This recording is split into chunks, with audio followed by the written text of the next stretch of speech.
On April 13th, 1968, I was found in a market in South Korea. The Holt Adoption Agency declared me an orphan and took over my guardianship. I was named, given an April 18th birth date, put in a foster home, and on a queue for adoption. In 1970, after living with a foster family for 2 years, I was taken from Korea, stripped of my culture, denied my language, and again given a new name and a new identity in the United States. This current journey brought me face to face with artifacts, images of myself I had not ever seen after almost 50 years of living in America. The photographs were only given to me after the death of my adoptive mother. Among my files were sponsorship files of over 50 children with their photographs. From 1970 to 1973, my adoptive mother sent a sizable amount of money for each of these children, and according to the documents, most of them were living with foster families and were subsequently adopted. The images and foster files documenting progress and observation weighed heavily upon me. It was clear that my origin story and that of my peers needed to be told.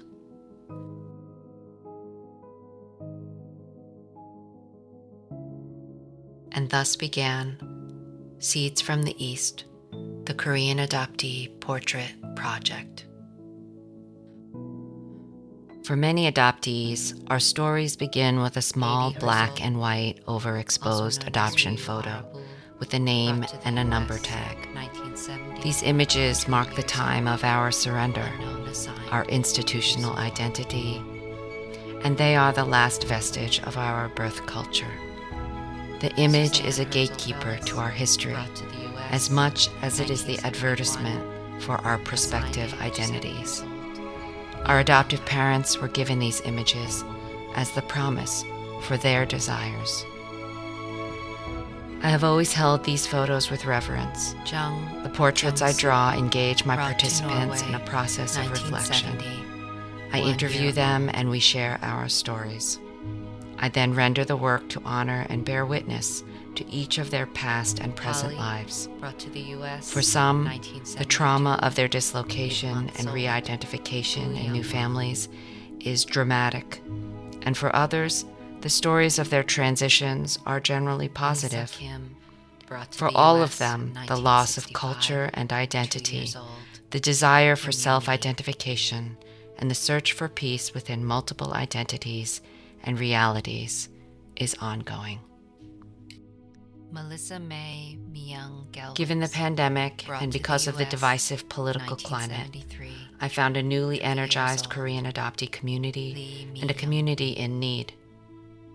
The racial divide is uniquely and painfully played out in an interracial family made through adoption.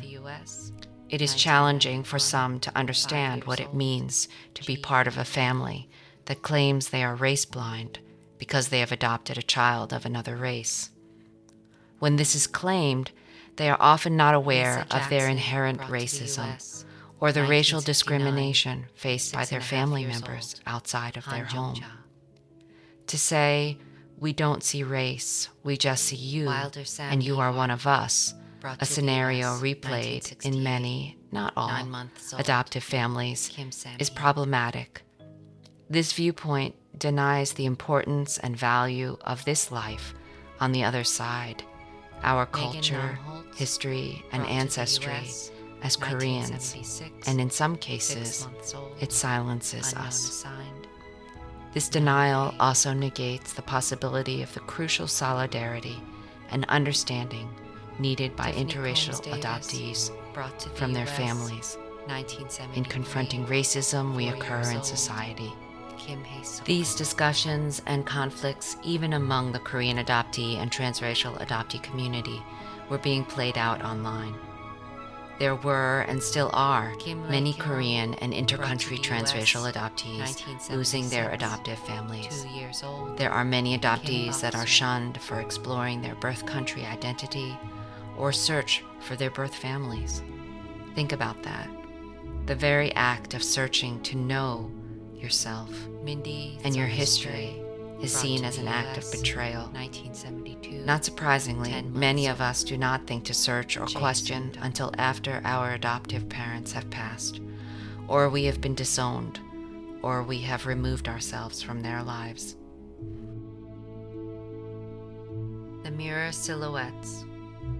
Mirroring is a fraught term for adopted people, especially for intercountry adoptees who do not have a genetic mirror to reflect their racial features, temperaments, instincts, tendencies, and the predispositions that often recur in our families. As an adopted person, I, like many other adoptees, spent many hours looking in the mirror, trying to see myself. Mirrors, like cameras, are crude tools for self-reflection. Light distortions of the lenses and individual perspectives shape the image. As an artist, you know that you don't really see anything, just light and shadows. The brain interprets and constructs the data into meaningful information, but can only work with learned constructs. So what we are seeing is shaped more by what we know or do not know.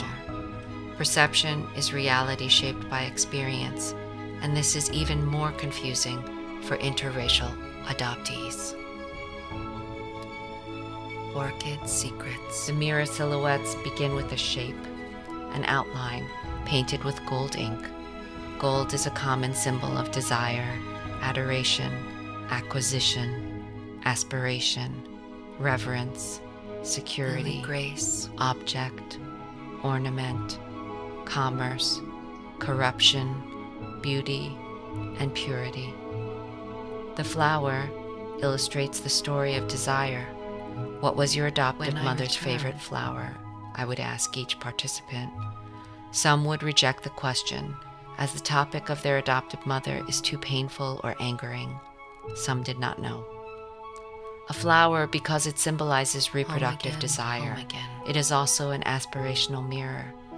A flower gains all the attention when really the seed is the most important stage, a stage that will reproduce that flower. Though the original flower does not exactly replicate itself, it does influence. Thus, new hybrid flowers are born from other roots, nurtured in foreign soil, and a multitude of experiences. Oh, Korea. The line, an internal armature like the thread in a story. It is root, lineage, tree, branches, pathways, choices. The lines are buttressed by tiny circles or moments and filled with seeds of experience and forgetting. The drawing is meditative and spontaneous. It is an abstract portrait, a metaphorical exploration of identity reflected in a golden mirror.